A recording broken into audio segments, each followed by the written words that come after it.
Amen. Praise the Lord. Purihin po ang Panginoon. Glory to God po. So, tayo po ay pinagpala muli ng Panginoon ngayong araw na to sa mensahe po natin. Magandang umaga po sa inyo. Gabi naman po dito sa akin. So, tayo po ay magsimula po. Magtatanong lang po ako. Kung napakinggan niyo po yung istorya kahapon, na dapat po mamamatay na si Haring Hezekiah, 'di ba po? Pero nung nanalangin po siya sa Panginoon, siya po ay pinagbigyan pa ng 15 years na buhay. Pinagkalooban po siya ng 15 years for the sake of God's name and sa kanyang ninuno ni si King David. Anyone else po na gustong sumagot, bakit kaya, bakit kaya pang sinabihan siya nung una ng isang ni propeta Isaiah na siya ay mamamatay na. That day, any idea po kung may idea kayo kung bakit niloob ng Panginoon na mamatay na siya that day? Dapat kung hindi siya nagtangi sa Panginoon at humingi pa at binigyan pa siya ng 15 na bago po siya pinigyan ng 15 na buhay. May idea po kayo? May amen po, may Amen purpose po. pa po ang Diyos para sa kanya po, ma'am. Yan lang po sa akin. Amen. Purpose. Dahil yun yung diniman niya po, dahil sino na daw yung magiging lingkod na tapat, di ba po, ganun yung ano. Anyone pa po? Bakit minabuti ng Panginoon na sana mamatay na lang sana siya, dapat. At hindi na sana pero nagdemand pa siya, nadugtungan yung buhay niya.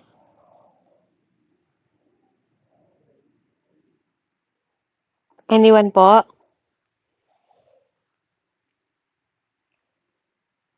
Ate Billie Jean, may idea ka? Nika, may idea po kayo? Kung bakit? Hello, sis. Parang tama yung sinabi ni Pastora Shirley sa pakikinig ko, may purpose. Yung parang si Lord meron pang gustong ipagawa o baguhin sa buhay niya. Kaya din pa siya ng pagkakataon. Hindi na muli ng 15. Imagine, 15, ang haba din nun. So, yun yung parang meron pa siya gustong ipagawa si Lord sa buhay niya. Hindi po, ang unang decision niya kasi Ate Benita is patayin na si Hezekiah, di ba? Yun po ang unang decision ng Panginoon. Mamatay na siya. Paghandain siya, dapat mamatay na siya. Pero bakit po? 'Di ba? Bakit, 'di ba? Bakit 'yun ang desisyon ng Diyos na dapat namatay na sana siya? Pero pero dahil nanangis siya, nahabag ang Diyos, 'di ba? Kaya nag-extend. Pero ang totoo po, ang original na plano ng Diyos is mamatay na si Haring Hezekiah, 'di ba? Bakit? Ang tanong mo, bakit binuhay pa siya? Kasi Hindi nakita po. ng Lord yung Bakit kanyang po, bakit hindi? Ang tanong ko po, bakit sa palagay ninyo, nagdidesisyon ang Diyos na dapat mamatay na si Hezekiah instead na dapat mabuhay siya? Kasi in-extend lang po siya dahil nakiusap si Hezekiah, tama po? Di ba?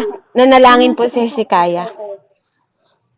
Yun nga, di ba, dapat patay na siya. Kung yung nakita ng Lord, yung pananangis niya, na talagang nakita ng Lord yung tao sa puso niya na parang gusto niya magbago ng pamilya. Kaya parang binigyan pa siya ng buhay na in-extend. Yun ang sa pagkakaintindi ko po.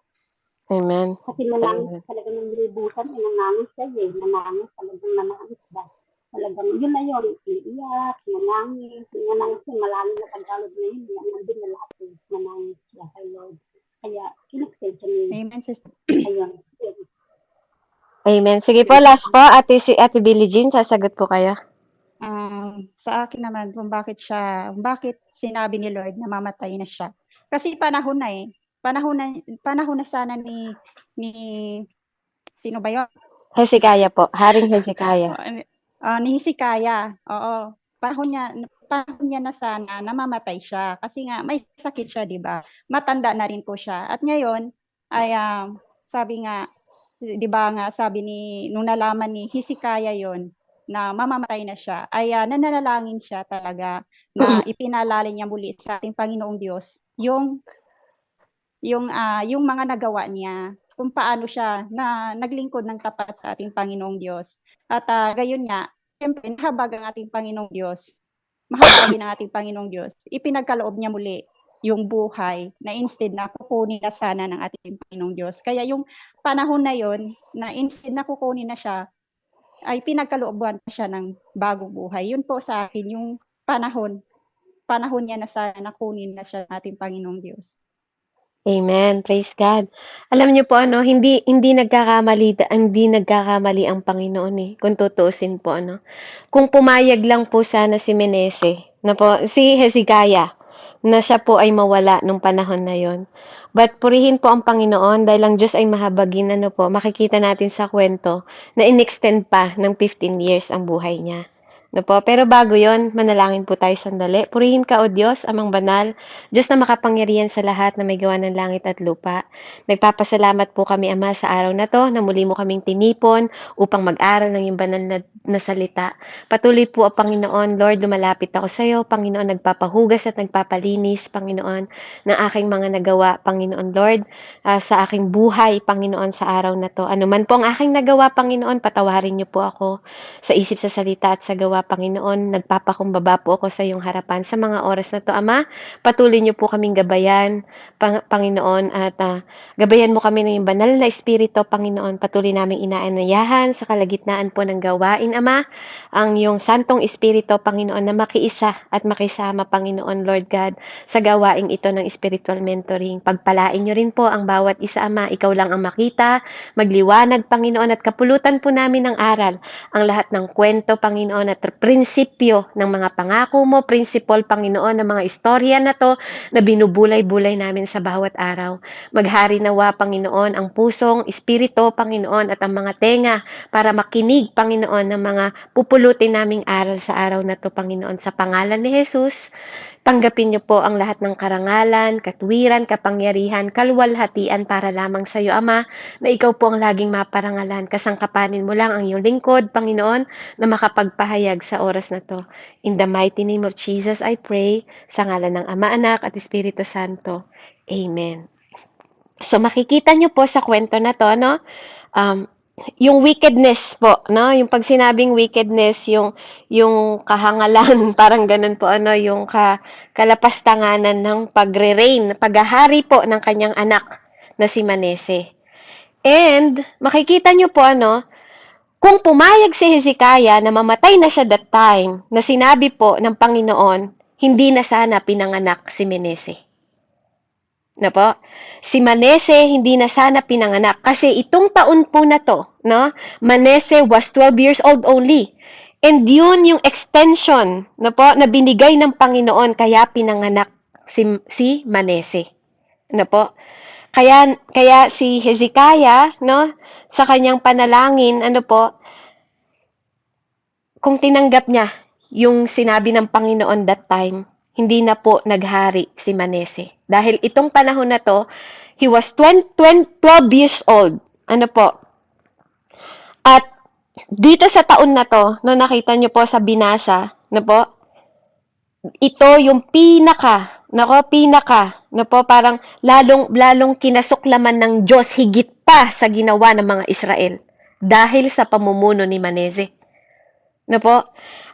Dito makikita ninyo, na ibig sabihin, nung mga panahon na yon, nung panahon na may sakit si Manese, nung panahon na may sakit si Hezekiah, hindi pa pinapanganak si Manese. At walang maghahari nawang Manese, dapat, kung pumayag siya, nabawiin na ng Panginoon ang buhay niya that time.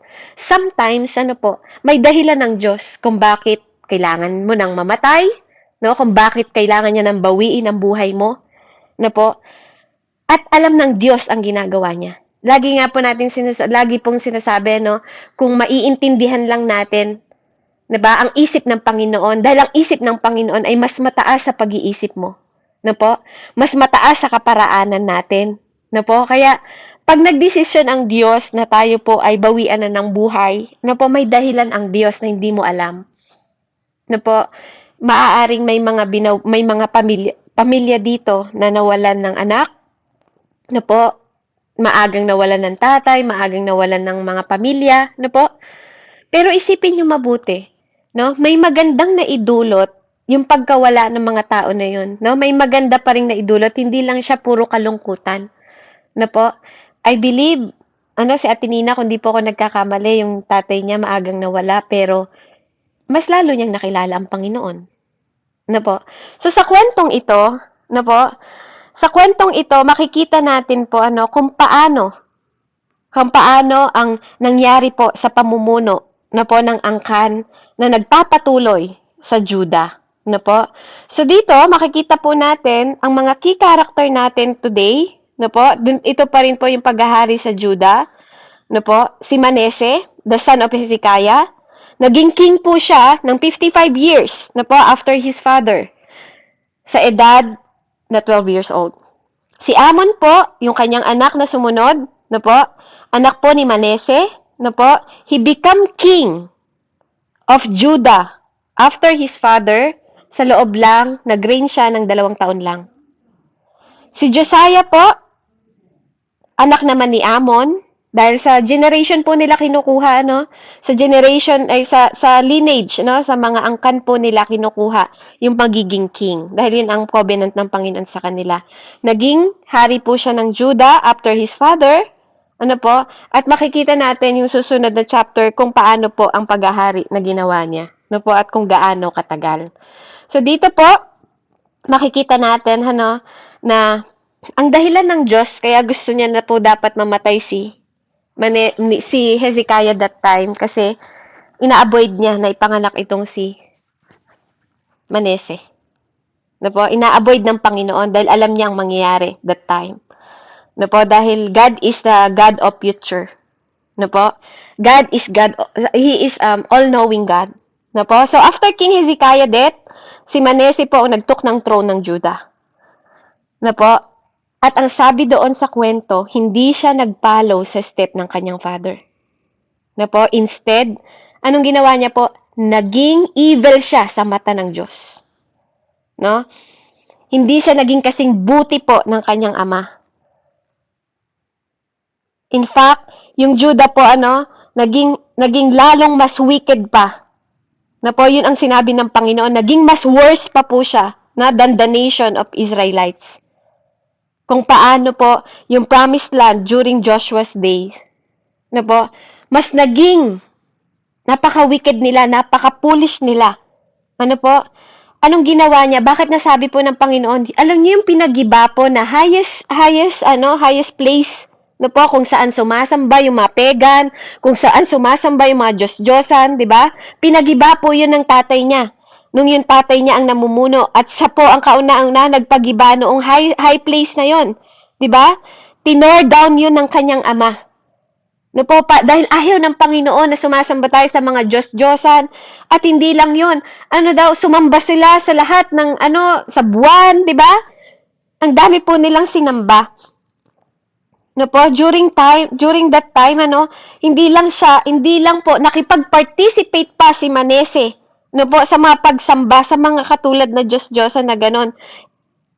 Ni-rebuild niya yung high place na kinasusuklaman ng Diyos, 'di ba? Dahil our Lord, 'di ba, is a jealous Lord. At hindi lang doon, nakipag-join pa siya mag-practices ng mga pagsamba, katulad ng mga ginagawa nila. Grabe po yung ginawa po ni Manese sa paghahari, sa kanyang murang edad, sa loob ng 55 years na yon. Doon po na-filled ang Jerusalem ng one end to another, sabi nga po. Kaya makikita nyo doon sa verse 21, sa verse 16, ang pinag-uusapan po natin sa paghahari niya, nasa 21, 1 hanggang verse 18 po tayo. Sabi niya doon, bukod dito'y nagbubong, mainam si Maneses ng dugong walang sala. Di ba? Yung mga inosenteng walang salang dugo, di ba po? Inialay pa nila. Gaano po kasuklam-suklam yung ginawa nila kahit mga walang kasalanan, hanggang sa kanilang pamumuno sa Jerusalem mula sa isang dulo hanggang sa kabilang dulo. 'Di ba? Nag-shed sila ng mga innocent blood. Sabi po dito, sa kaniyang ipinapagkasala sa Juda sa paggawa ng masama sa paningin ng Panginoon. gaano po karumal-dumal, ano po, yung ginawa niya na mag-ahain ng dugo, 'di ba po, na wala pong kasalanan. No ba, mga innocent na blood, no po, dahil doon sa mga Diyos-Diyosan nila, no po, na sinasamba. 'Di ba? Ang masaklap pa doon, hindi yun Diyos, 'di ba? Para pagsambahan nila ng mga inosenteng dugo, no po, na inalay nila. Kaya dito po talaga sobrang nasuklam. Ano po, even sabi niya, nag-rebuild daw po sila ng worship site sa mga idols, katulad ni Baal at Asherah. Di ba po? And even, dinedicate po nila sa altar, na po, ng host of heaven, inside the temple of Jerusalem. Di ba po, ganun kasuklam-suklam ang lahat ng ginawa ng batang ito, no po, ng haring batang ito, sa loob ng 15 years. Kaya sobra po ang galit ng Diyos. No? Mas masuklam pa, mas karumal-dumal pa, di ba po? Mas foolishness pa, no? Ganun sila dinescribe ng Diyos. No po?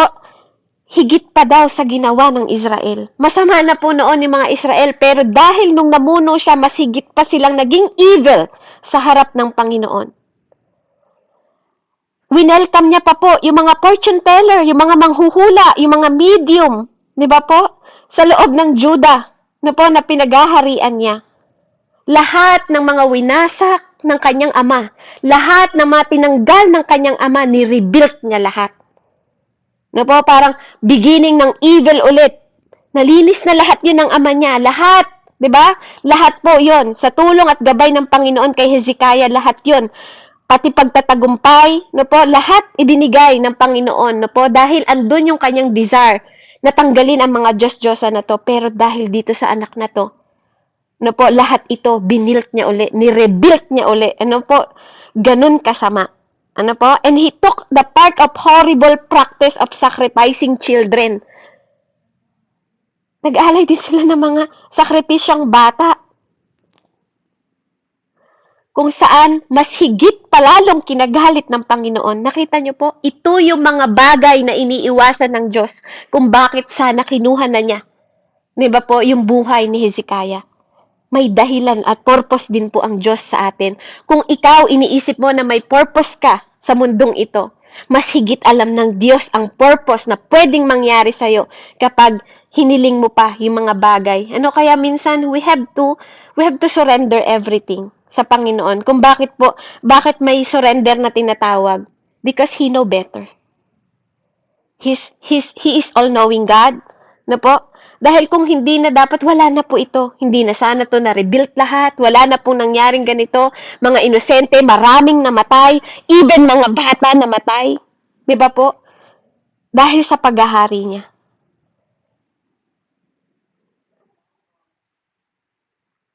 Nasuklam po ang Panginoon. Kaya po, tapos ano pa po yung mga ginawa niya? Ano po, nakikita mo dito na pati po yung as a judgment for Judah, naging wicked din po siya. Na po, naging hindi siya makatarungan sa lahat. Ano po, tapos naging terrible and disaster po yung paghahari niya sa Judah.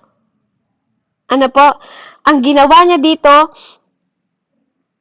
sabi niya po dito sa 21:13, makikita niyo dito. Kung titingnan niyo sa 13, sabi niya dito, at aking paaabutin sa Jerusalem ang pising panukat sa Samaria at sa pabato ng bahay ni Akab, at aking lilinisin ang Jerusalem gaya ng paglilinis ng isang tao ng isang pinggan na nililinis at itinaob. Kaya ganun na lang po ang naging desisyon ng Panginoon. Ano po, na sa sobrang galit niya, ano po, lilinisin niya daw, no? Darating ang panahon na lilinisin niya ang Jerusalem na parang pinggan. Ibig sabihin, iwa-wipe out niya yon lahat, na parang dishes, ano po, at itataob niya. Ganun yung galit ng Diyos po, na sinabi niya dito, dahil sa paghihimagsik, di ba po, at ginawa po ni Menese, dahil sa kanyang paghahari. At pero sinabi po ng Panginoon doon, He was going to forsake Judah and give them over their enemies. No? At ibibigay pa sila sa kaaway. In similar fashion, no po, what He did in Israel in 2 Kings 17. But, sabi po dito, this judgment did not coming during Manasseh lifetime. Hindi po ito naganap no, nung nauupo po si Manase, no po? Namatay po si Manasseh sa pagre-reign sa loob ng 55 years na paghahari niya at sumunod po ang kanyang anak na si Amon. No po? Nag-reign po si Amon ng 2 taon lang. After Manasseh, si Amon po ang nag-reign sa Jerusalem. Same thing. Na po, kung anong ginawa ng kanyang tatay, he did evil to the sight of the Lord.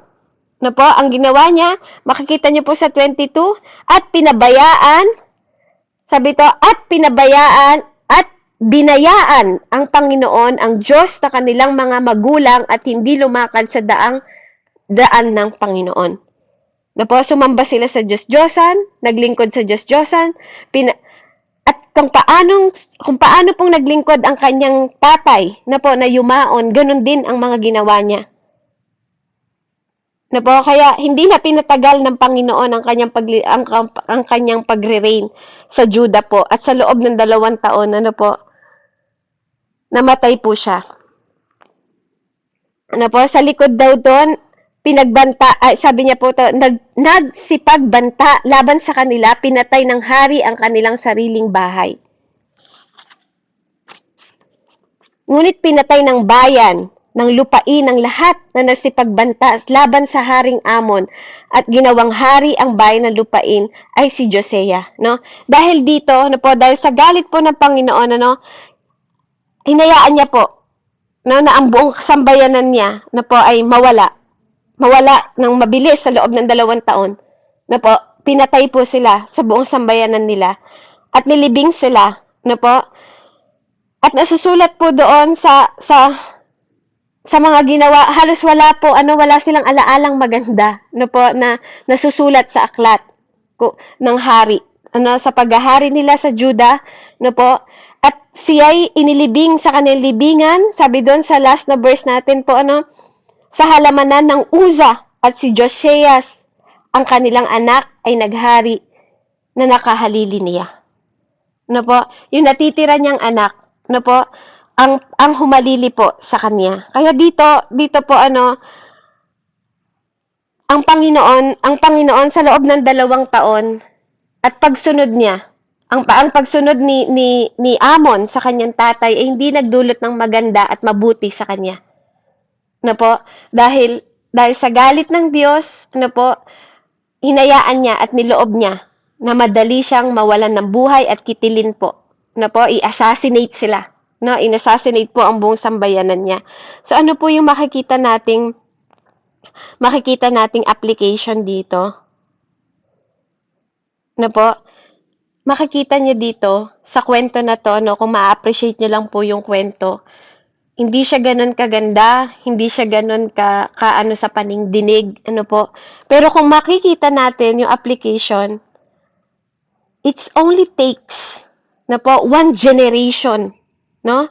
Isang pagkakamali lang, ano po, for everything, it can fall apart, no? Sa lahat ng ginawa ng kanyang ama na si Hezekiah, na po, lahat ng paglilingkod na napag-aralan natin kahapon sa katapatan ng tatay niya, sa mga mabubuting ginawa niya, 'di ba, sa pagtatanggol niya sa mga tao, mga paggiba ng lahat ng 'yon, sa tagal po ng pagpanunungkulan ng kanyang tatay dahil lang sa isang anak. Na po, it's all fall apart. Everything, na po, na pwedeng mawala sa atin kung hindi natin iingatan. Na po, mga bagay, no po, na nabuilt natin sa tulong at gabay, no po, binibuild tayo ng Panginoon, no po, tinutulungan niya tayo sa lahat ng bagay, anuman ang meron ka ngayon, kapatid, pahalagahan mo. Dahil kung hindi mo papahalagahan yan, katulad ng pinag-uusapan natin, God have timing for everything. kung hindi niya makikita na pinapahalagahan mo at hindi mo iniingatan lahat ng pinagkatiwala sa it can all fall apart na po in one wrongdoing mo.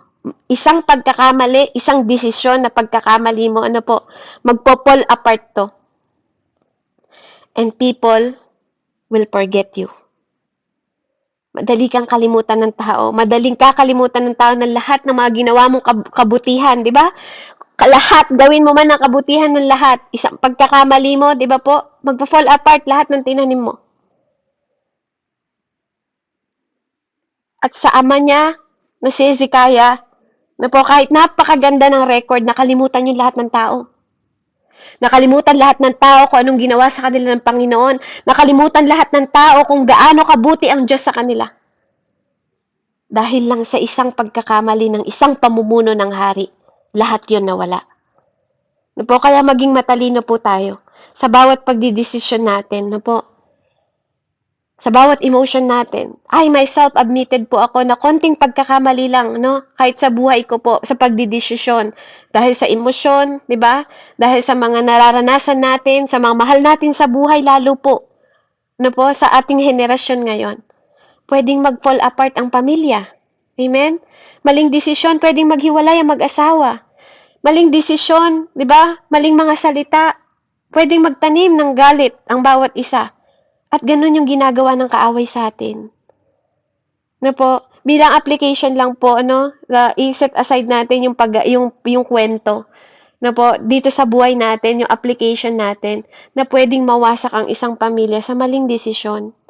Na po, sa maling gawa, sa maling pag-a-apply, na po, sa maling pag-a-apply sa buhay, sa mga tatay, sa mga nanay, amen?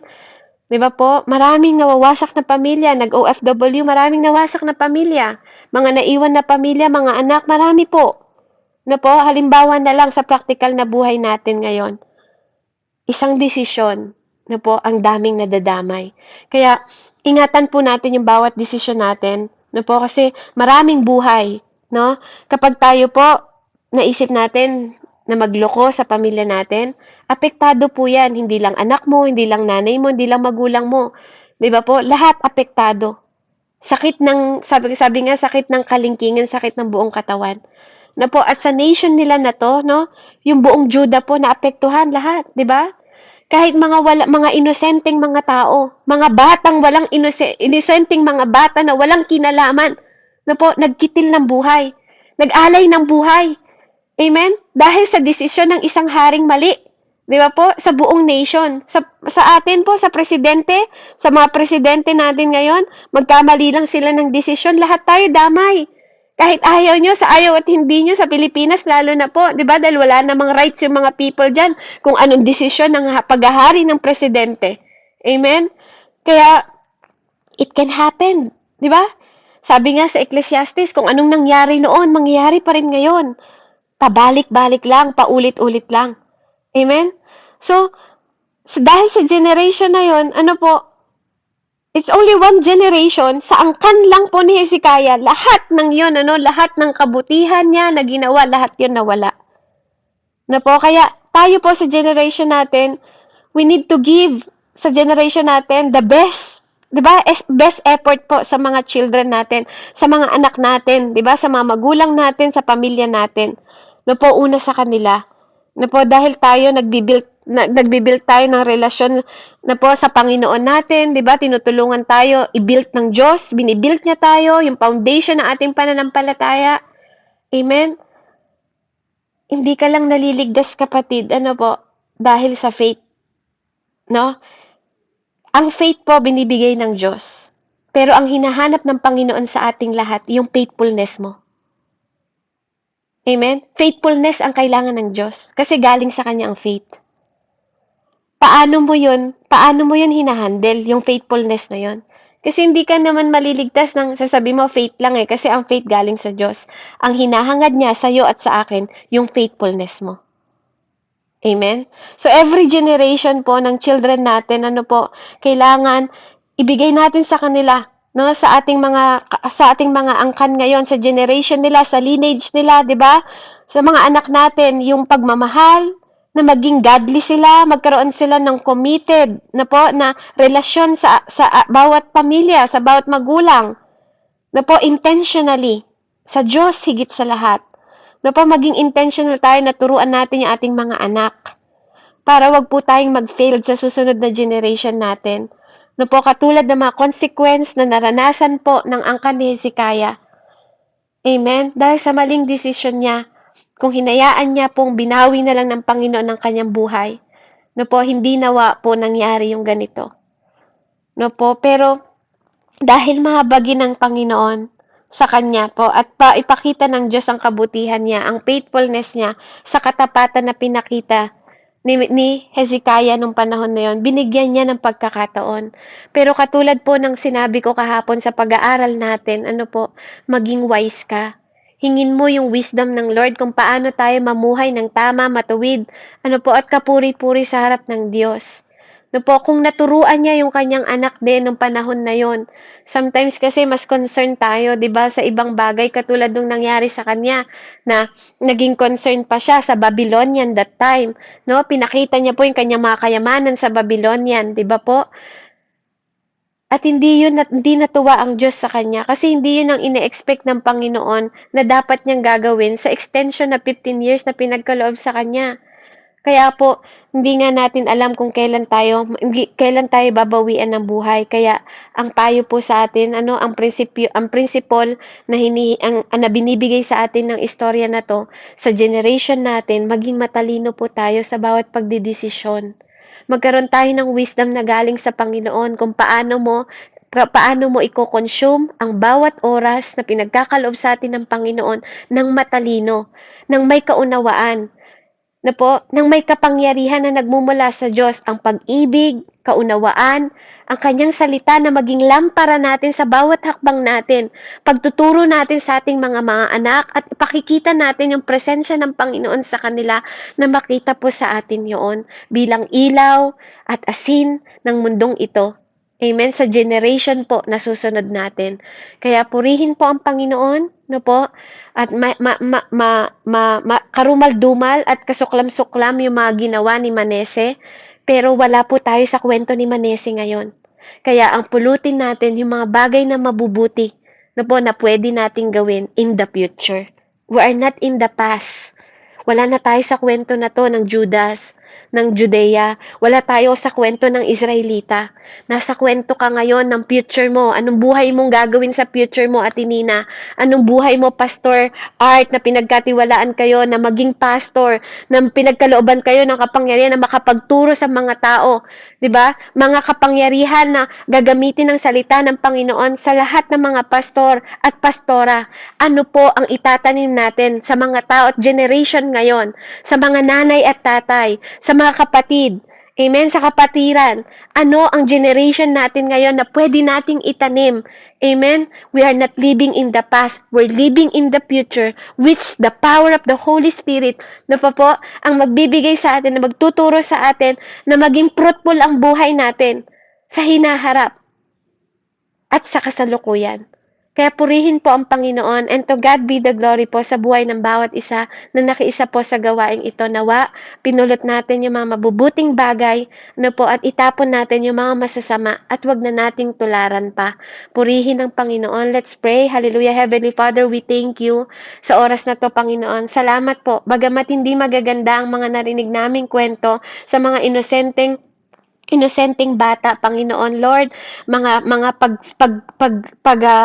pagdarasal, Panginoon, sa mga Diyos-Diyosan, Ama, sa mga pagsamba, Panginoon, na hindi karapat-dapat, O Diyos. Ama, patuloy mo pong buksan ang aming mga espiritual na buhay, Panginoon, kung paano kami mamumuhay sa kasalukuyan at sa hinaharap ng may lakas, kapangyarihan, Panginoon, at kaunawaan, disiplina sa sarili sa bawat pagdidesisyon namin sa aming emosyon, pakikisama, Panginoon, Lord God, at paglilingkod sa iyo, Panginoon, ng may katapatan. Tunay nga, Ama, na lagi mong hinahangad ang aming faithfulness and loyalty sa harapan mo, to honor you, to glorify your name, to praise you, to worship you, Panginoon, in spirit and in truth, na laging nasa katotohanan kami, Panginoon. Salamat po sa bawat kwentong ito na kinapupulutan namin ng magandang aral dahil sa biyaya at habag mo, Panginoon. Salamat sa katalinuhan na patuloy mong pinagkakaloob, Panginoon, na maunawaan namin na higit na mas malalim, Panginoon, ang mga salita mo, Ama, na siyang gagabay na maging ilaw sa bawat paghakbang namin, to guide us, to direct us, Panginoon, and to keep us, Panginoon, in your hand, Father God. Salamat po, O Diyos, sa lahat ng ito, Ama. Pagpalain niyo po ang aking mga kapatid, magulang, mga pastor at pastora, Panginoon, Lord. In the mighty name of Jesus, I pray. Amen and amen. Glory to God po, and God bless po.